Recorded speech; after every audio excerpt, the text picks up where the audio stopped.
ಸುಖವಾಗಿ ಬಾಳು happy happy birthday ನಿನ್ನ ಬಾಳು ಎಂದು ಬೆಳಗಾಗಬೇಕು ಹ್ಯಾಪಿ ಹ್ಯಾಪಿ ಬರ್ತ್ಡೇ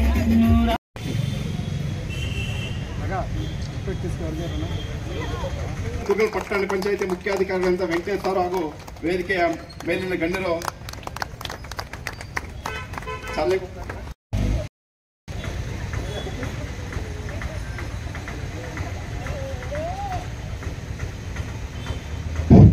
ಧನ್ಯವಾದಗಳು.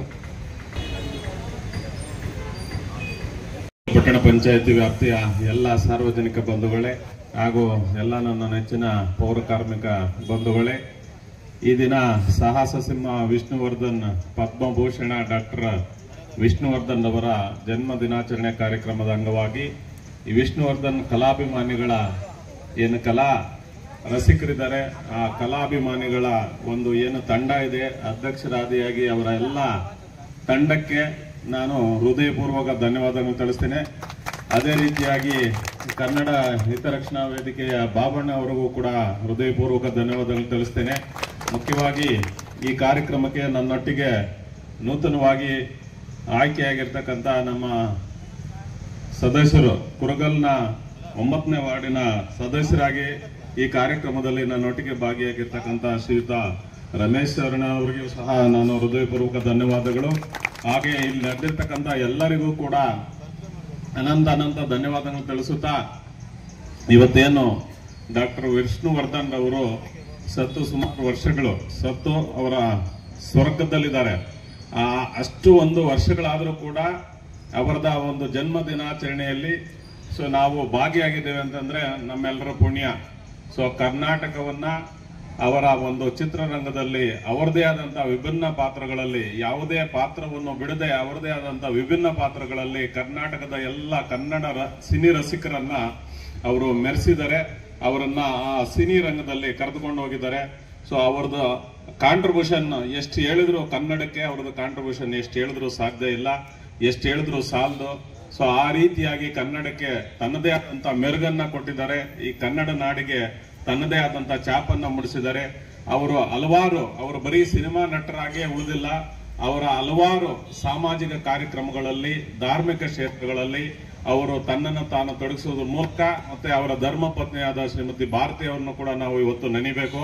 ಅವರು ಏನ್ ಹಾಕಿಕೊಟ್ಟೋಗಿದ್ದಾರೆ ಆ ಮಾರ್ಗದಲ್ಲಿ ಇವತ್ತಿಗೂ ಕೂಡ ಅವರು ಅದನ್ನ ಮುನ್ನಡೆಸ್ಕೊಂಡು ಹೋಗ್ತಾ ಇದ್ದಾರೆ. ಅವರ ಸಾಮಾಜಿಕ ಕಳಕಳಿಯ ಏನು ಕಾರ್ಯಕ್ರಮಗಳನ್ನ ಹಾಕೊಟ್ರು ಆ ಎಲ್ಲಾ ಕಾರ್ಯಕ್ರಮಗಳನ್ನು ಕೂಡ ಇಂದಿಗೂ ಕೂಡ ಅವರು ನಡೆಸ್ಕೊಂಡು ಹೋಗ್ತಾ ಇದ್ದಾರೆ. ಅಂತ ಒಂದು ಅವರಿಗೆ ದಾಟಿಯಾಗಿ ಅವರಿಗೆ ಸರಿಸಾಟಿಯಾಗಿ ನಿಂತ ಶ್ರೀಮತಿ ಭಾರತಿ ಮೇಡಮ್ ಅವರು. ಈ ರೀತಿಯಾಗಿ ಅವರು ಇಷ್ಟು ವರ್ಷಗಳ ಕಾಲ ನಮ್ಮನ್ನು ಅಗಲಿದ್ರು ಕೂಡ ಅವರನ್ನು ನಾವು ನೆನೆಸ್ತೇವಲ್ಲ, ಇದು ಒಂದು ಪುಣ್ಯದ ಕಾರ್ಯ. ಯಾವುದೇ ಒಂದು ಸಮಾಜದಲ್ಲಿ ಒಂದು ವ್ಯಕ್ತಿ ಸಾಧನೆಯನ್ನ ಮಾಡಿ ಸಮಾಜಕ್ಕೆ ತನ್ನದೇ ಆದಂತ ಕೊಡುಗೆಯನ್ನ ಕೊಟ್ಟು ಅವರ ಇಲ್ಲದೇ ದಿನಗಳಲ್ಲಿ ಅವರ ಚಿರಂಜೀವಿ, ನಾವು ಯಾರನ್ನ ಚಿರಂಜೀವಿ ಅಂತ ಅಂತೀವಿ ಅಂದ್ರೆ ಸತ್ತ ಮೇಲೂ ಕೂಡ ಅವರ ಹೆಸರನ್ನ ನಾವು ನೆನೆತೀವಿ, ಅವರದ ಹೆಸರನ್ನ ಶಿರಶಾಂತಿಯಾಗಿ ಉಳಿಸ್ತೀವಿ ಅಂತಂದ್ರೆ ಅವ್ರು ಯಾರು ನಾವು ಸತ್ತಿದ್ದಾರೆ ಅಂತ ನಾವು ಅನ್ಕೊಳಕ್ ಸಾಧ್ಯನೇ ಇಲ್ಲ. ಅವರ ಹೆಸರು ನಿರಂತರವಾಗಿ ಕರ್ನಾಟಕ ರಾಜ್ಯ ಮತ್ತು ಬೇರೆ ಇತರೆ ಕಡೆಗಳಲ್ಲಿ ಕನ್ನಡ ಅಭಿಮಾನಿಗಳು ಎಲ್ಲೆಲ್ಲಿದ್ದಾರೆ ಆ ಎಲ್ಲಾ ಕಡೆ ಕೂಡ ನಮ್ಮ ಡಾಕ್ಟರ್ ವಿಷ್ಣುವರ್ಧನ್ ಅವರ ಇವತ್ತಿನ ನೆನಪನ್ನ ನಾವು ಮಾಡ್ಕೊಂತೀವಿ ಅಂತ ಹೇಳ್ತಾ, ಅವರನ್ನ ಚಿರಂಜೀವಿಯಾಗಿ ನಾವು ಯಾವತ್ತು ಕಾಣ್ತೀವಿ. ಚಿರಂಜೀವಿ ಅಂದ್ರೆ ಸಾವೇ ಇಲ್ಲದೆ ಇರ್ತಕ್ಕಂಥ ಮನುಷ್ಯ. ಸತ್ರು ಕೂಡ ಅವರದ್ದು ಬಾಡಿ ಮಾತ್ರ ಸತ್ತಿದೆ, ಅವರ ಆತ್ಮ ಚಿರಂಜೀವಿಯಾಗಿದೆ ಅಂತ ಹೇಳ್ತಾ ಇಂಥ ಒಂದು ಸುಂದರ ಕಾರ್ಯಕ್ರಮಕ್ಕೆ ನನ್ನನ್ನು ಆಹ್ವಾನಿಸಿ ಈ ಕಾರ್ಯಕ್ರಮದಲ್ಲಿ ನನ್ನನ್ನು ಕೂಡ ಪಾಲ್ಗೊಳ್ಳಲಿಕ್ಕೆ ಅವಕಾಶ ಮಾಡಿಕೊಟ್ಟಂತಹ ಎಲ್ಲ ಕಲಾಭಿಮಾನಿಗಳಿಗೆ, ನಮ್ಮ ವೇಮಗಲ್ ಕುರುಗಲ್ ಪಟ್ಟಣ ಪಂಚಾಯಿತಿಯ ಎಲ್ಲ ಸಾರ್ವಜನಿಕ ಬಂಧುಗಳಿಗೆ ಎಲ್ರಿಗೂ ಕೂಡ ನಾನು ಹೃದಯಪೂರ್ವಕ ಧನ್ಯವಾದಗಳನ್ನು ನಡೆಸುತ್ತಾ, ಈ ಕನ್ನಡ ನಾಡು ಉಳಿಬೇಕು, ಕನ್ನಡ ನಾಡು ಬೆಳಿಬೇಕು, ಕನ್ನಡ ಉಳಿಬೇಕು ಅಂತಂದ್ರೆ ಇಂತಹ ಮಹನೀಯರ ಕಾರಣ. ಆ ಒಟ್ಟಿಗೆ ನಾವೆಲ್ಲರೂ ನಡ್ಕೊಂಡು ಹೋಗೋಣ, ಅವರು ಹಾಕಿಕೊಟ್ಟಂತಹ ಮಾರ್ಗದಲ್ಲಿ ನಾವು ನಡೆಯೋಣ ಅಂತ ನಿಮ್ಮೆಲ್ಲರಿಗೂ ಮತ್ತೊಮ್ಮೆ ಧನ್ಯವಾದಗಳನ್ನು ತಿಳಿಸ್ತಾ ನನ್ನ ಮಾತನ್ನು ಮುಗಿಸ್ತಾ ಇದ್ದೀನಿ. ಜೈ ಹಿಂದ್, ಜೈ ಕರ್ನಾಟಕ. ಮತ್ತೆ ವೇದಿಕೆ ಮೇಲೆ ನಿಲ್ಲಿಸಿರ್ತಕ್ಕಂಥ ಪಟ್ಟಣ ಪಂಚಾಯತಿಯ ಮುಖ್ಯ ಅಧಿಕಾರಿಗಳಿಗೂ ಹಾಗೂ ಅವರ ಸಿಬ್ಬಂದಿಯವರಿಗೂ ಮತ್ತು ಪೌರ ಕಾರ್ಮಿಕರಿಗೂ ವಿಶೇಷವಾಗಿ ಅವರಿಗೆ ಒಂದು ವಂದನಾರ್ಪಣೆಯನ್ನು ಸ್ವಾಗತನ ತಿಳಿಸ್ತಾ ಇದ್ದೀನಿ. ಮತ್ತು ಅದೇ ರೀತಿಯಾಗಿ ಸುಮಾರು ವರ್ಷಗಳಿಂದ ವಿಷ್ಣು ಬಳಗವನ್ನ ಬೆಳೆಸ್ಕೊಂಡು ಮತ್ತೆ ವಿಷ್ಣುವರ್ಧನ್ ಅವರ ಒಂದು ಯಾವುದೇ ಒಂದು ಕಾರ್ಯಕ್ರಮ ಅಂದ್ರೂ ಕುರುಗಲ್ ಮಂಜುನಾಥ್, ಆನಂದ್, ಪ್ರಕಾಶ್, ಶ್ರೀನಾಥ್, ಆದ್ರೆ ನಮ್ದು ಸುಮಾರು ಕಾರ್ಯಕ್ರಮಗಳು ಸುಮಾರು ವರ್ಷಗಳ ಹಿಂದೆ ಅದ್ಭುತವಾದ ಕಾರ್ಯಕ್ರಮಗಳನ್ನ ನಡೆಸ್ಕೊಂಡು ಬಂದಿರ್ತಕ್ಕಂಥ ಒಂದು ಬಳಗ ಇದು. ಇವತ್ತು ಅದೇ ರೀತಿಯಾಗಿ ಇವತ್ತು ಮುಖ್ಯ ಅಧಿಕಾರಿಗಳನ್ನ ಎಲ್ಲ ಕರೆಸಿ ಇಲ್ಲಿ ಮಾಡ್ತಾ ಇದ್ವಿ. ಅವರ ಒಂದು ಶುಭಾಶಯಕ್ಕೆ ಕೇಕ್ ಕಟ್ ಮಾಡಿ ಒಂದು ಅರ್ಥಪೂರ್ಣವಾದ ಒಂದು ರೀತಿಯಲ್ಲಿ ನಾವು ಈ ಒಂದು ಹುಟ್ಟು ಹಬ್ಬವನ್ನ ಆಚರಣೆ ಮಾಡ್ತಾ ಇದ್ವಿ. ಈ ಒಂದು ಸಂದರ್ಭದಲ್ಲಿ ನನ್ನ ಮಾಧ್ಯಮ ಮಿತ್ರರಿಗೂ ಮತ್ತು ಪಟ್ಟಣ ಪಂಚಾಯತಿಯ ಮುಖ್ಯ ಅಧಿಕಾರಿಗಳ ಗಮನಕ್ಕೆ ತರುವಂತ ವಿಷಯಗಳೇನಪ್ಪಾ ಅಂದ್ರೆ, ಕನ್ನಡಿಗರು ಬರೀ ಹುಟ್ಟು ಹಬ್ಬಗಳನ್ನ ಆಚರಿಸಿಕೊಂಡು ಬರೀ ಅದನ್ನೇ ಮುಂದುವರಿಸಿಕೊಂಡು ಹೋಗ್ತಾ ಇರ್ತಾರೆ ಅಂತ ತಿಳ್ಕೊಬೇಡಿ. ದಯವಿಟ್ಟು ಕನ್ನಡಿಗರಿಗೆ ಎಲ್ಲೇ ಧಕ್ಕೆ ಬಂದ್ರು ಹೋರಾಟ ಮಾಡೋದಕ್ಕೂ ಅವ್ರು ಸಿದ್ಧರಾಗಿರ್ತಾರೆ. ಯಾಕೆಂದ್ರೆ ಇವತ್ತು ನಾವು ಈ ಒಂದು ವಿಷಯನ ಯಾಕೆ ನಾನು ಮುಟ್ಟಿಸ್ತಾ ಇದ್ದೀನಿ ಅಂದ್ರೆ, ಇವತ್ತು ಪಟ್ಟಣ ಪಂಚಾಯತಿ ಆಗಿದೆ. ವೇಮಗಲ್ಲಲ್ಲಿ ಸುಮಾರು ಈ ಅಭಿವೃದ್ಧಿ ಪ್ರಾಧಿಕಾರದ್ದು ಬೇರೆ ಬೇರೆ ಒಂದು ಯೋಜನೆಗಳನ್ನ ಹಾಕೊಳ್ತಾ ಇದ್ದಾರೆ, ನಡೀತಾ ಇದ್ದಾರೆ, ಮತ್ತೆ ಎಲ್ಲ ಪ್ರತಿಯೊಂದನ್ನು ಮುಂದುವರಿಸ್ತಾ ಇದ್ದಾರೆ. ಆದ್ರೆ ಇಲ್ಲಿ ನಮ್ಮ ಕನ್ನಡಿಗರಿಗೆ ಮಾತ್ರ ಕೆಲಸ ಕೊಡೋದಕ್ಕೆ ಯಾರೂ ಇದ್ರ ಪ್ರೋತ್ಸಾಹ ಕೊಡ್ತಾ ಇಲ್ಲ. ಯಾಕೆ ಕೊಡ್ತಾ ಇಲ್ಲ? ಜಮೀನುಗಳೆಲ್ಲ ರೈತರು ಕಳ್ಕೊಂಡು ಇವತ್ತು ಯಾರಿಗೂ ಕೆಲಸ ಕೊಡ್ತಾ ಇಲ್ಲ. ಬೇರೆ ಕಡೆಯಿಂದ ಬಂದಿರತಕ್ಕಂಥ ಸುಮಾರು 18,000 ಜನರಿಗೆ ಕೆಲಸ ಕೊಟ್ಟಿದ್ದಾರೆ. ಇವತ್ತು ನಮ್ಮ ಕನ್ನಡದವ್ರಿಗೆ ಕೆಲಸ ಕೊಡ್ತಾ ಇಲ್ಲ. ಇದು ದಯವಿಟ್ಟು ಪ್ರತಿಯೊಬ್ಬರು ಇದನ್ನ ಗಮನಕ್ಕೆ ತಂದು ಇದನ್ನ ಏನು ಪಟ್ಟಣ ಪಂಚಾಯತಿನಲ್ಲಿ ಪ್ರಾಧಿಕಾರ ಮಾಡಿದಿರಾ, ಮತ್ತೆ ಅಲ್ಲಿ ಈಗ ನೂತನವಾಗಿ ಅಧ್ಯಕ್ಷರಾಗಿ ಚೌಡರೆಡ್ಡಿ ಅವರು ಇರ್ಬೋದು, ಮತ್ತೆ ನಾಗಣ್ಣವರು ಇರ್ಬೋದು, ಚೌಡಪ್ಪನವರು ಇರ್ಬೋದು, ಇವರೆಲ್ಲರೂ ಹೊಸದಾಗಿ ಬರ್ತಾ ಇದ್ದಾರೆ. ಇವರ ಗಮನಕ್ಕೆ ಸಾಹೇಬರು ತರಬೇಕು.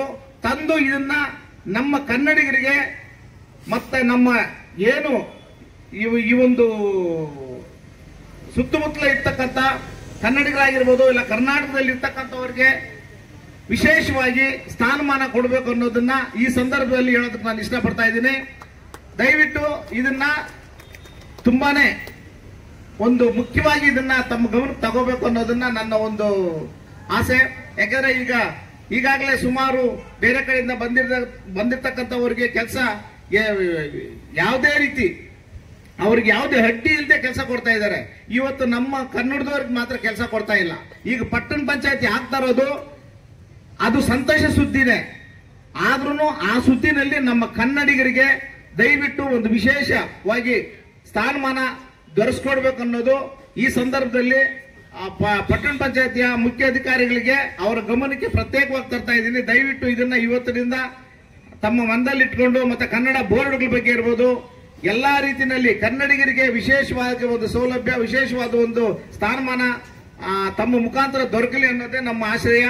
ಮತ್ತೆ ಇದೇ ರೀತಿಯಾಗಿ ಪ್ರತಿಯೊಂದು ವರ್ಷನೂ ಇಲ್ಲಿ ವಿಷ್ಣು ಹಬ್ಬವನ್ನ, ಹುಟ್ಟಿದ ಹಬ್ಬವನ್ನ ಇದೇ ರೀತಿ ಆಚರಣೆ ಮಾಡಬೇಕು. ಮತ್ತೆ ಪ್ರತಿಯೊಬ್ಬರು, ಯಾಕಂದ್ರೆ ಅವರ ನಾನಾ ರೀತಿಯಲ್ಲಿ ಅವರ ಒಂದು ಸಿನಿಮಾಗಳಲ್ಲಿ ಅರ್ಥಪೂರ್ಣವಾದಂತಹ ಸಿನಿಮಾಗಳು ಮಾಡಿ ಕನ್ನಡದಲ್ಲೇ ಅವರು ಬೆಳೆದು ಬಂದಿರ್ತಕ್ಕಂಥದ್ದು, ಮತ್ತೆ ಅವರ ಒಂದು ಏನು ಒಂದು ಕನ್ನಡಕ್ಕಾಗಿ ಶ್ರಮ ಪಟ್ಟಿದ್ದಾರೆ, ಅದೆಲ್ಲದಕ್ಕೂ ಅಭಿಮಾನಿಗಳ ಒಂದು ಸಂತಾಪ ಮತ್ತೆ ಹುಟ್ಟುಹಬ್ಬದ ದಿವಸ ಸೂಚಿಸ್ತಾ ಇರೋದ್ರಿಂದ, ಮತ್ತೆ ಅದೇ ರೀತಿಯಾಗಿ ಇಲ್ಲಿ ಬಂದಿರತಕ್ಕಂಥ ಎಲ್ರಿಗೂ ಸಹ ಶ್ರೀನಾಥ್ ಅವರು ಮತ್ತೆ ಪ್ರಕಾಶ್ ಇವರೆಲ್ಲರೂ ಸಹ ಈ ಬಳಗನ ಸುಮಾರು ವರ್ಷಗಳಿಂದ ಬೆಳೆಸ್ಕೊಂಡು ಬರ್ತಾ ಇದ್ದಾರೆ.